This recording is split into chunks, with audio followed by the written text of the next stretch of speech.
Okay, vlog number 8, I think. Well, we've covered... If you ever see a sport bike on the road doing this, chances are he might not be stunting and just trying to be cool. This is actually done by racers to warm up the tires of the sport bike. And you need warm tires for better traction. So if you see a guy doing this, it's he's warming up his tires in all likelihood, just for better traction. You know, just the contact area between the tire and the road is a bit different on a motorcycle. And in a sport bike, it's quite crucial because of the just the design of the bike itself, right? It's a sport bike is a swoopy, turny bird of prey, right? If a cruiser is an iron horse, then the sport bike is the bird of prey, right? It swoops around, and just the way you lean into a turn means that you better have good traction on a sport bike. Maybe I'll talk about bikes this time, I don't know. So this is classified as a super sport, which is a 600cc motorcycle, inline 4. And a 1000cc would be classified a super bike, right? Now, you're going to have 1,000 people disagreeing and 1,000 different opinions on that, because 1,000 and probably even more, because that's just the nature of it, right? People call it by different things in different parts of the world. Says this, that, and the other thing. But this is a sport bike. So a sport bike actually it sacrifices comfort and fuel economy for speed. So if the handlebars are really low, you have to really lean forward, and it's an aggressive riding position, chances are it's a sport bike. I don't know if that's a really good definition. That's part of the definition there. But if you're seated upright when you buy the bike, chances are it's not a sport bike, it's a street bike. Cruisers, for the most part, you kind of lean back, your feet are forward. Sport bike, you're leaning forward like Tron for speed. Street bike, you're straight up like you're in a chair. It's all personal preference. Now, luckily, if you do buy a motorcycle, it's lucky we have choice, right? People can be snobby about, what their favorite is, but at the end of the day, it's cool that you have choice, right? You get to choose what you want. Dirt bike, off-road, on-road, dual sport, which is on-road and off-road, like Ewan McGregor and Charlie Boorman, long way around.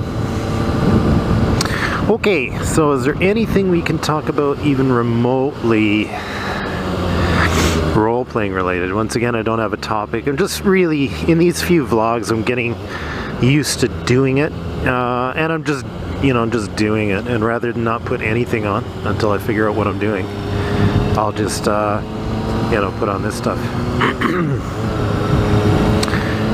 So, role-playing. Love it.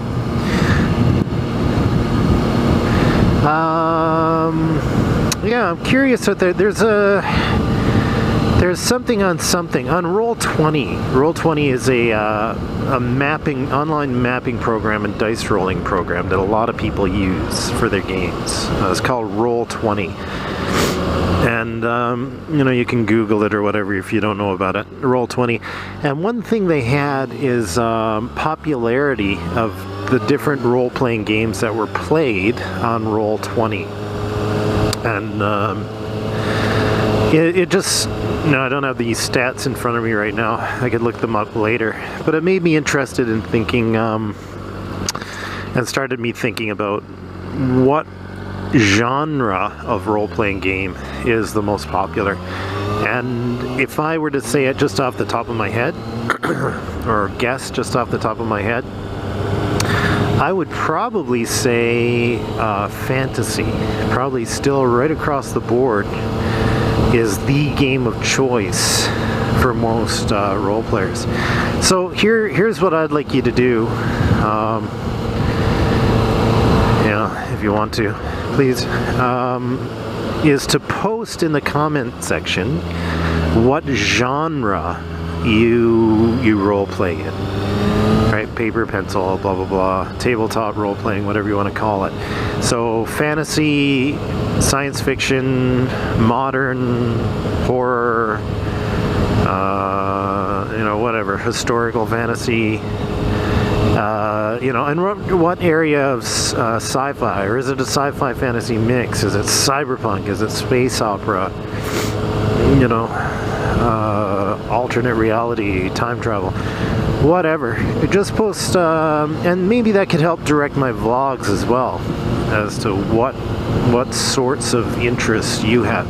And, feel free to offer me a suggestion. If you'd like to hear someone talk about the game you like, well, let me know. Right? Just say, hey, Drek Arcrees, or RPG Writer, whoever you are, please talk about this game, or have you played this game? Maybe I'll get a chance to look into it. And if the PDF's not too expensive, since I only have 10 subscribers anyway, it probably won't be much of a problem. But if the PD isn't too expensive, maybe I'll talk about it. Okay, so for now, what I'll do, I only have a short time to vlog-a-rooney here. But and I still have a cold. My voice is slowly changing. I don't know if you're getting that, but my voice is actually slowly changing with each vlog because I'm getting better. My nose is still stuffed though. My voice is getting a bit deeper, and you can actually start to hear me, hopefully. Yeah, so what to talk about role-playing wise? Well, genres. I'll just ramble for this one. Won't be topic-less, but I'll ramble a bit. I'll talk a little bit about Cortex, since no one's into it but me. Kidding, lots of people like it. The Cortex RPG by Margaret Weiss Productions. Well, I'll give you a bit of the history behind it. I'll devote a full vlog to different games, but, we have nothing to do right now. So it basically started with Sovereign Stone. So my understanding is, and I could be wrong, but my understanding is Larry Elmore did a bunch of artwork. Larry Elmore, did a lot of work for TSR, Dungeons and Dragons. Great, fantastic artist, just amazing. He did artwork for just artwork, and he had kind of elves that were dressed almost in samurai type armor, feudal Japanese armor. And then he had these things that were later called Pekwe. They're like halflings, but they kind of looked like, to me, they kind of looked like gelflings from the Dark Crystal movie. And anyway, so he came up with the artwork first, and I believe that novels or, not sure which came first, a role-playing game were modeled around his artwork, incorporated his artwork. So the artwork actually came first, and then came this Sovereign Stone RPG from Sovereign Press, I believe. And I think Lester Smith, and I could be wrong, and I'm so hoping I'm not, and Don Perrin were behind the Sovereign Stone RPG. And this came out around 2000, which was the height of the D20 craze. And so it couldn't really compete with the D20. Everybody was D20. Everybody was, producing for D20 for 3rd edition D&D. And then along comes this Sovereign Stone RPG that had a really nifty system. And the system was a die type for an attribute, strength, agility, what have you, and a die type for a skill. And when you wanted to complete an action, you would roll the attribute die plus your skill die. So maybe a D6 strength plus a D4, I don't know, brawling or melee combat sword or something like that. And then you rolled that against the defense. You added the numbers together, and then you compared it to the defense of your adversary, right? to see if you hit, right? And then, you know, damage, you know, you calculated your damage and stuff, and blah, blah, blah. So that was the Sovereign Stone RPG, and I think people were too D20ified to really get into it. I think it was just the timing that it came out, because I thought it was quite a nifty idea, and the book is pretty awesome, the artwork is awesome.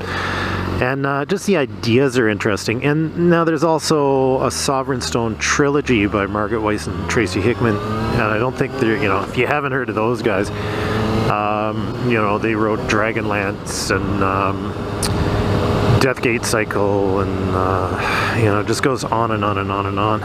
And so they wrote a series of novels for it. So after Sovereign Stone, the Cortex system went on, and Jamie Chambers was a guy who went with it, the system itself, and he wrote, you know, for Margaret Weiss Productions. He and there are quite a few others, you know, Cam Banks, there are quite a few people there. Lorraine Williams did some artwork and the like. But you can look that all up. They started, you know, using the Cortex system for different role-playing games that they produced, which were Supernatural, you know, for the Supernatural television show. Produced an RPG for that. I better use my brakes here because someone's behind me. Then the other one was Battlestar Galactica. Serenity role-playing game, you know, the Firefly series and Serenity movie, and Demon Hunters, you know, based on a web show that came on. Demon Hunters was big, and actually, guys, I'll have to continue this in part 2 of my vlog, because they get pretty long here. Okay, see you in a little bit.